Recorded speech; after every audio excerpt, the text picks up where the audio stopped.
port de pêche de Lomé fait aujourd'hui la fierté des autorités togolaises.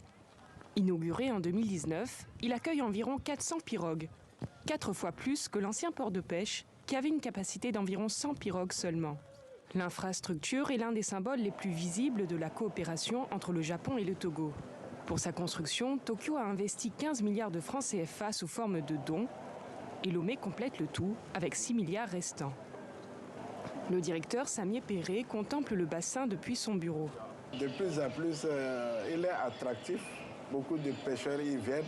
Beaucoup de pêcheurs ghanéens y fréquentent ce port.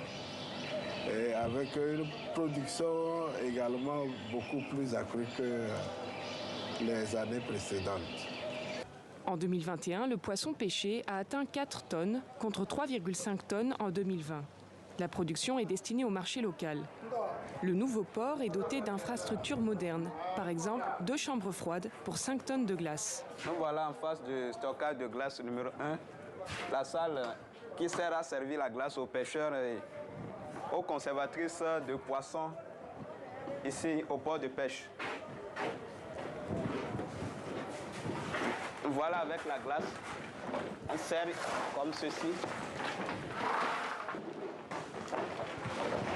Avec cette glace, pêcheurs et commerçantes de poissons ont moins de problèmes de conservation et d'hygiène. Un autre aspect de la coopération entre le Japon et le Togo concerne la sécurité des pêcheurs, jamais à l'abri d'accidents dans ces eaux qu'ils partagent avec les grands navires en rade du port de Lomé. La mer togolaise est souvent houleuse, surtout à l'embouchure du port. Monsieur Perret nous présente Monsieur Nakamura, un expert en sécurité récemment envoyé par l'agence de coopération japonaise, la JICA, pour la formation des pêcheurs. Aujourd'hui, on a fait une formation sur la sécurité en mer pour de gilets de sauvetage et buoys de sauvetage. Comme ça. Les sensibilisations se font surtout par présentation PowerPoint, car Monsieur Nakamura apprend le français depuis peu.